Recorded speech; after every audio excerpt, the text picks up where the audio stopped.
Hello student. देखिए आप लोग आज हिंदी हम लोग पढ़ते हैं, हिंदी व्याकरण। इसमें मोस्ट इम्पोर्टेंट क्वेश्चंस आपको दिए हैं, एमसीक्यूज़ हैं, सभी ऑब्जेक्टिव्स हैं और सभी कक्षाओं के लिए यह बहुत ही महत्वपूर्ण है। इसमें लगभग आपको आज हम 25 क्वेश्चन बतलाएंगे और आप सबों को वन बाय वन बतलाएंगे कि आखिर ये आंसर हुआ तो हुआ कैसे। ध्यान से देखिए और इसको समझने की कोशिश कीजिए और जब पूरा हो जाए एक कॉपी बगल में रखिए और अपने से पहले आंसर देने की चेष्टा कीजिए। ठीक है, चलिए देखते हैं हम लोग वन बाय वन।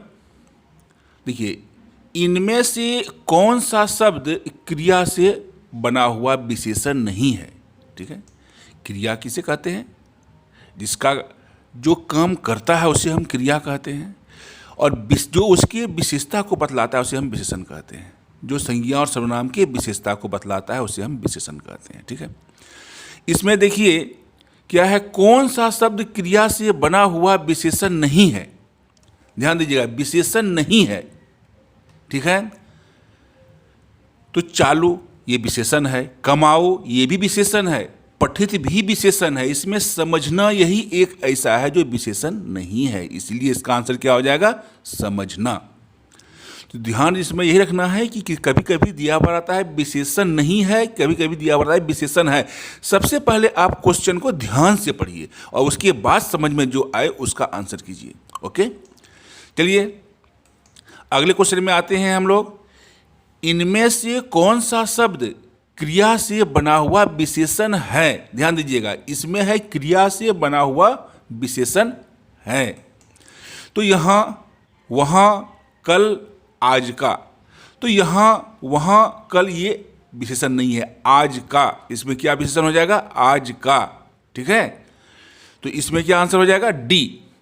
तो आपको कॉपी कलम लेके बैठना है, समझिए इसको और उसके आंसर पे, जैसे कि ए का हुआ आपका सी तो 1 का सी आंसर हुआ, 2 का डी आंसर हुआ। इस तरह से आप उसको नोट करते जाइए। ठीक है, और उसको बनाकर आपको फिर पोस्ट भी करना है। चलिए अब देखिए आगे हम लोग देखते हैं क्वेश्चन नंबर 3।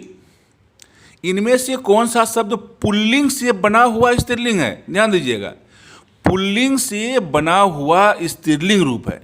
ठीक है, अब देखिए यहां पर ऐसा, तो ऐसा में तो कुछ ऐसा स्त्रीलिंग पुल्लिंग नजर नहीं आ रहा है। बड़ा, तो बड़ा तो पुल्लिंग से बना हुआ, तो ये बड़ा शब्द नहीं लग रहा है हमको। यहां देखिए काली, तो काली जो बना हुआ है वो किससे बना हुआ है? मान लीजिए काला, काला।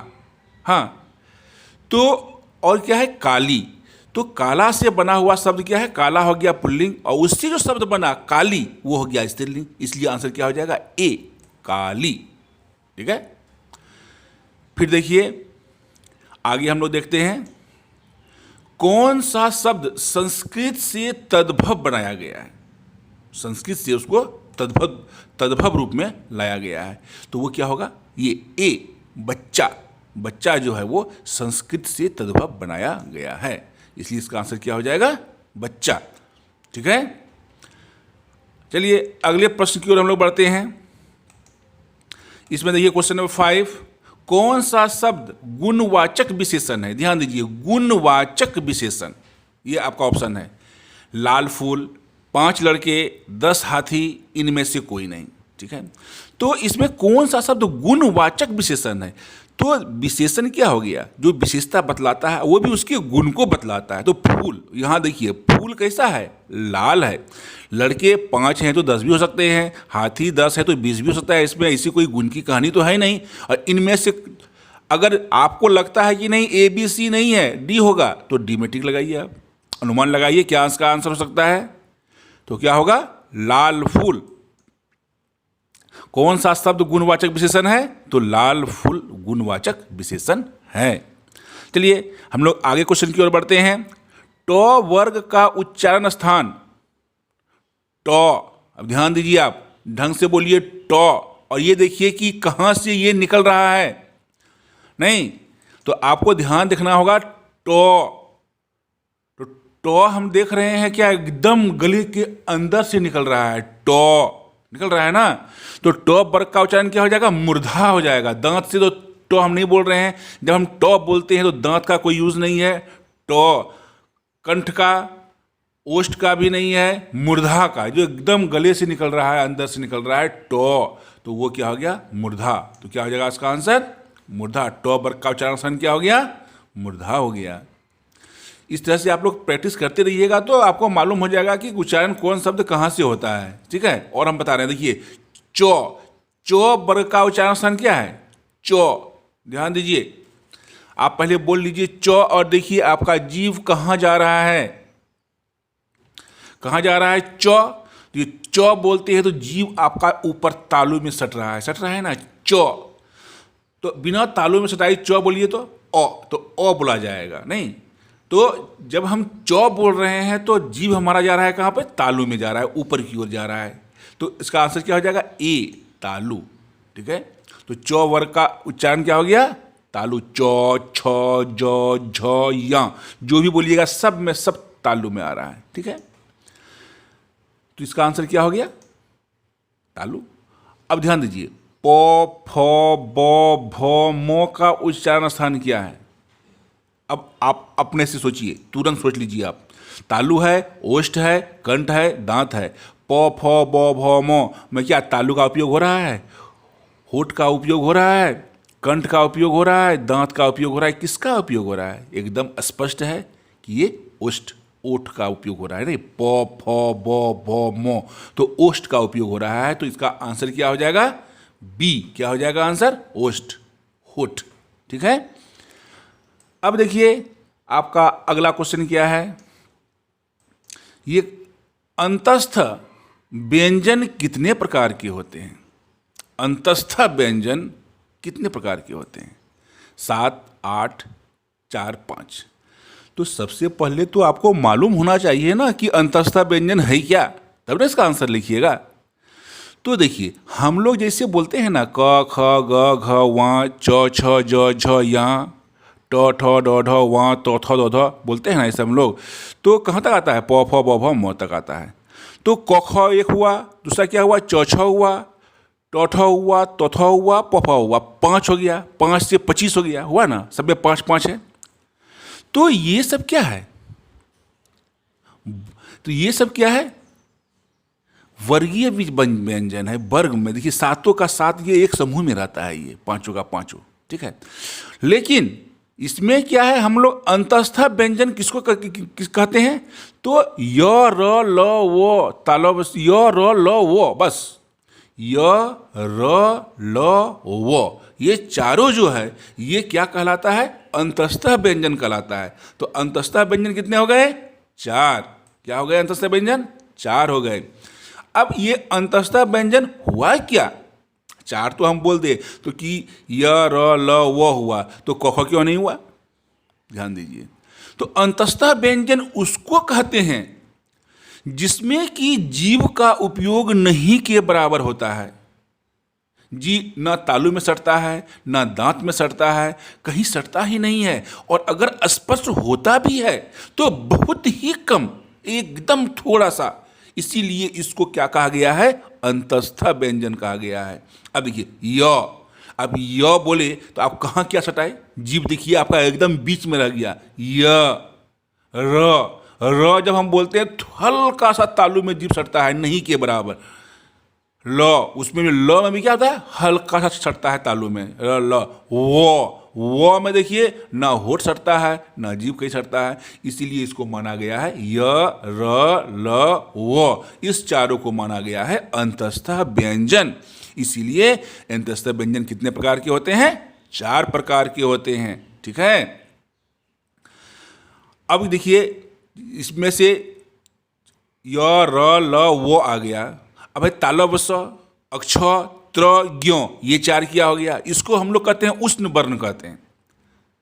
समझ लीजिए यहीं पर आप, उष्ण वर्ण क्यों कहे, इसमें हम लोग की जीभ जो है वो मुंह में कभी दांत में तो कभी तालु में तो कभी मूर्धा से सभी का स्पर्श करते हुए निकलता है। इसीलिए इसमें क्या होता है, ऊर्जा की संचार होता है, इसीलिए इसको हम लोग क्या कहते हैं, उष्मीय या उष्णीय व्यंजन कहते हैं। इसी क्या हुआ, देखिए तालवस्व, तालवस्व बोलते हैं, देखिए जीव कहाँ कहाँ लपेटा जाता है, मूर्धन्य स्व, दंत स्व, अक्ष। तो इस तरह से क्या होता है, तालवस्व, मूर्धन्य स्व, दंत स्व, तो ये जो है क्या है, ये सब आपका उष्ण व्यंजन है। तो इसको जब हम लोग व्यंजन पढ़ेंगे अलग अलग से तब आपको बतलाएंगे, ठीक है। आगे आइए, इनमें से कौन सा शब्द संज्ञा से बना हुआ विशेषण है, ध्यान दीजिएगा, संज्ञा से बना हुआ विशेषण, ठीक है, जो संज्ञा से बना हुआ है वो विशेषण दिखाना है आपको। तो कुलीन है, नमक है, कृपा है और जाति है। तो सबसे पहले सबका अर्थ समझिए, समझे कि नहीं, उसके बाद देखिएगा। कुलीन, तो कुल से बना हुआ है कुलीन, कुल मतलब क्या हुआ, खानदान, कुलीन मतलब क्या होता है, कोई अच्छा खानदान, बड़ा खानदान, वो हुआ कुलीन। नमक, नमक है, कृपा, कृपा है, जाति, जाति है, जाति तो हम जानते हैं कि क्या है, ये संज्ञा ही है जाति, किसी भी चीज़ जाति को हम लोग संज्ञा कहते हैं, नहीं कहते हैं, जाति वाला संज्ञा पढ़े होंगे आप लोग। तो ये तो ऑलरेडी कुल से बना है यहाँ कुलीन, हाँ, कुल शब्द जो है वो संज्ञा शब्द है और उससे क्या बना है, कुलीन बना है, मतलब कि उत्कृष्ट जाति, हाँ, उत्कृष्ट कुल, कुल कह सकते हैं, अच्छा कुल। तो ये कुलीन क्या हो गया, यहाँ पर आपका विशेषण हो गया, ठीक है। अब आगे चलिए, हम लोग देखते हैं क्या, 11 नंबर, इनमें से कौन सा शब्द संज्ञा से बना हुआ विशेषण है, संज्ञा से बना हुआ विशेषण, जापान, गुनी, दान, जाति। अब आप स्पष्ट समझ सकते हैं, पिछली बार भी हम लोग 10 में भी वैसे ही पढ़े, अब इसमें भी बोलिए क्या आंसर होगा, अनुमान लगाइए आप, और जो होगा उसको देखिए। जापान संज्ञा है, देश का नाम है, दान कुछ नहीं, जाति ये भी नहीं, गुण से गुनी, गुण से गुनी, इसीलिए ये क्या हो गया आपका बी, गुनी। इनमें से कौन सा शब्द संज्ञा से बना हुआ विशेषण है, तो वो क्या हो जाएगा आंसर, गुनी। चलिए आगे देखते हैं हम लोग, इनमें से कौन सा शब्द संज्ञा से बना हुआ विशेषण नहीं है, ध्यान दीजिएगा, संज्ञा से बना हुआ विशेषण नहीं है, ठीक है। अब क्या है, नमकीन, दयालु, धनवान और फुर्ती। तो इसमें से कौन सा नहीं है आंसर है, ध्यान दीजिएगा, ठीक है। नमक से नमकीन, दया से दयालु और धन से धनवान हो गया, फुर्ती, तो विशेषण ये नहीं है, इसलिए आंसर क्या हो जाएगा, ये फुर्ती, ठीक है, डी नंबर आंसर इसका हो जाएगा। हाँ, इनमें से कौन सा शब्द संज्ञा से बना हुआ विशेषण नहीं है। चलिए अब हम लोग अगले प्रश्न की ओर पढ़ते हैं, क्वेश्चन नंबर 13। इसमें देखिए क्या दिया हुआ है, इनमें से कौन सा शब्द संज्ञा से बना हुआ विशेषण नहीं है, ठीक है। अपमानित, नियमित, वार्षिक और अपमान। अब तो आप समझ गए हैं क्या हम बोलना चाह रहे हैं, इनमें से कौन सा शब्द संज्ञा से बना हुआ विशेषण नहीं है, ओके। तो क्या हो जाएगा, ये अपमान, ठीक है, आंसर क्या हो जाएगा, नंबर डी, अपमान। इनमें से ये शब्द जो है वो संज्ञा से बना हुआ विशेषण नहीं है। अब आगे हम लोग देखते हैं क्वेश्चन नंबर 14, इनमें से कौन सा शब्द संज्ञा से बना हुआ विशेषण है। अब फिर देखिएगा, बार बार हम लोग इसको पढ़ रहे हैं, इच्छुक, प्यास, पशु और संतोष। ये क्या होगा बोलिए, 14 नंबर, तो क्या हो जाएगा इसमें, इच्छुक। हाँ, इच्छुक जो हो जाएगा वो क्या हो जाएगा, संज्ञा से बना हुआ विशेषण है ये, ठीक है, नहीं है, नहीं है, इच्छुक, ठीक है, ये संज्ञा से बना हुआ विशेषण है। चलिए आगे आते हैं क्वेश्चन नंबर 15 में हम लोग। अब देखिए, इसमें सर्वनाम से बना हुआ विशेषण, जो संज्ञा के बदले में जो आता है उसे हम क्या कहते हैं, सर्वनाम कहते हैं। तो उससे बना हुआ विशेषण कौन है, ये देखना है। मैं, वह, कोई, तेरा, मैं, वह, कोई और तेरा, इनमें से कौन सा शब्द जो सर्वनाम जो है वो विशेषण बना हुआ है, ठीक है, वो क्या हो जाएगा इसमें, तेरा, क्या हो जाएगा, तेरा, डी नंबर इसका आंसर हो जाएगा। इनमें से कौन सा शब्द सर्वनाम से बना हुआ विशेषण है, तो वो क्या हो जाएगा आंसर, तेरा। अब देखिए क्वेश्चन नंबर चलते हैं हम लोग 16, भाषा के लिखित रूप में बात बताते हैं। ध्यान दीजिए, एकदम सिंपल क्वेश्चन है, भाषा के लिखित रूप ध्यान दीजिए, लिखित रूप से में बात बताते हैं तो क्या कहते हैं उसको? कोई हम लोग कुछ भी बोल रहे हैं, आप उसको लिख रहे हैं, तो वो कौन सा रूप है? स्वाभाविक है वो लिखकर, मतलब लिखित रूप है तो लिखकर ही होगा ना, बोलकर तो होगा नहीं। इसलिए इसका आंसर क्या हो जाएगा आपका? लिखकर। भाषा के लिखित रूप में बात बताते हैं हम लोग। कैसे? लिखकर बताते हैं। अगर हम बोलें कि भाषा के मौखिक रूप में बात बताते हैं तो क्या बोलेंगे उसको हम लोग? बोलकर करेंगे नहीं।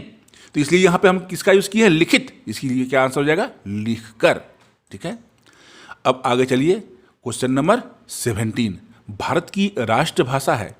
चलिए, ये तो आप जानते ही हैं, भारत की राष्ट्रभाषा क्या है? उर्दू है, हिंदी है, अंग्रेजी है, कोई भी नहीं।